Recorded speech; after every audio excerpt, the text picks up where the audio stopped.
and make Addis Ababa think twice. No formal treaty may have been signed, but a deep understanding was forged.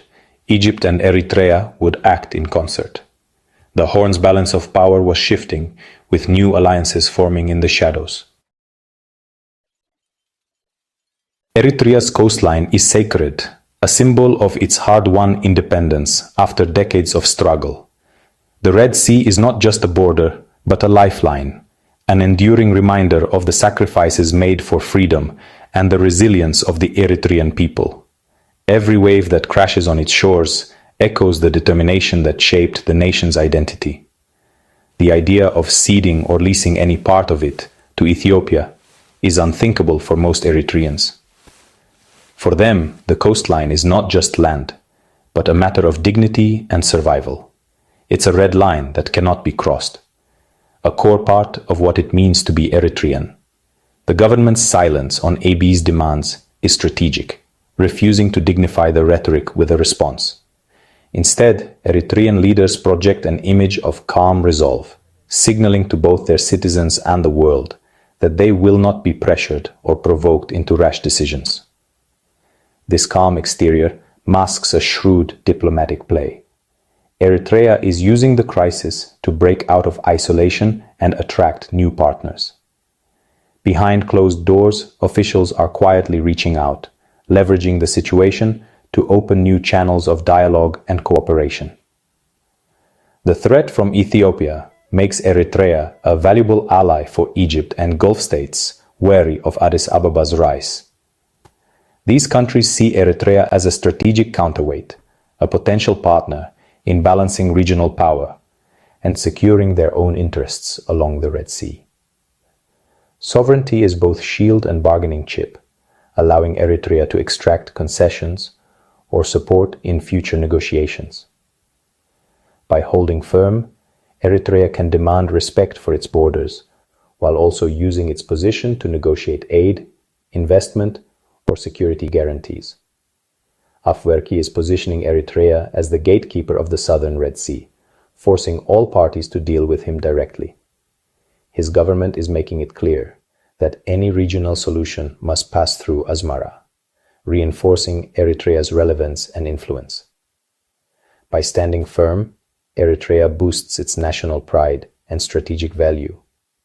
The crisis has become a rallying point, uniting citizens and strengthening their resolve to defend their sovereignty at all costs. The crisis has become an opportunity for Asmara to reassert itself on the regional stage, transforming vulnerability into leverage and reminding the world that Eritrea's voice cannot be ignored. Egypt's embrace of Eritrea is part of a grand strategy to contain Ethiopia's rise. Ethiopia's economic growth and assertive foreign policy threaten Cairo's traditional dominance in the region. An Ethiopian navy on the Red Sea would shift the balance, giving Addis Ababa and alliances. By supporting Eritrea, Egypt builds a firewall to keep Ethiopia landlocked and in check. The Cairo-Asmara axis creates a two-front dilemma for Ethiopia, complicating its strategic calculations. Egypt's goal is to maintain a balance of power that favors its interests, not necessarily to provoke conflict. Supporting Eritrea is a classic, low-cost way to check a rival's ambitions. The Red Sea is now the chessboard, and Eritrea is a crucial piece in Egypt's game. Abiy Ahmed's declaration triggered a spectrum of regional reactions. Ethiopia's government quickly backtracked, insisting its sea quest would be peaceful and mutually beneficial. Eritrea responded with strategic silence, focusing state media on Afwerki's diplomatic successes, especially with Egypt.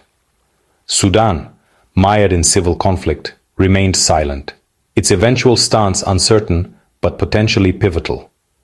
Somalia, meanwhile, reacted with alarm, seeing Ethiopia's ambitions as a direct threat to its fragile sovereignty.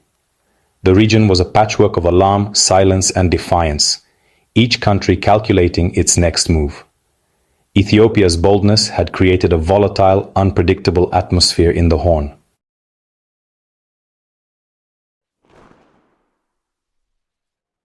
A single power dominating the Red Sea. While not formal members, they may offer tacit support or use their influence to discourage unilateral moves. Ethiopia's boldness has accelerated this coalition, making its path to the sea far more complicated. The region's future now hinges on how this new axis responds to Addis Ababa's every move. Ethiopia's demand for sea access has ignited a new great game for control of the Red Sea. For the Horn's nations, the stakes are national security, economic destiny, and regional prestige. Ethiopia's ambition has forced neighbors to choose sides and drawn in outside powers. The best-case scenario is a new diplomatic framework, shared infrastructure, free trade zones, and negotiated port access. But the risks are high. Escalation could spark regional war or a protracted Cold War, draining resources and destabilizing the region. For Ethiopia,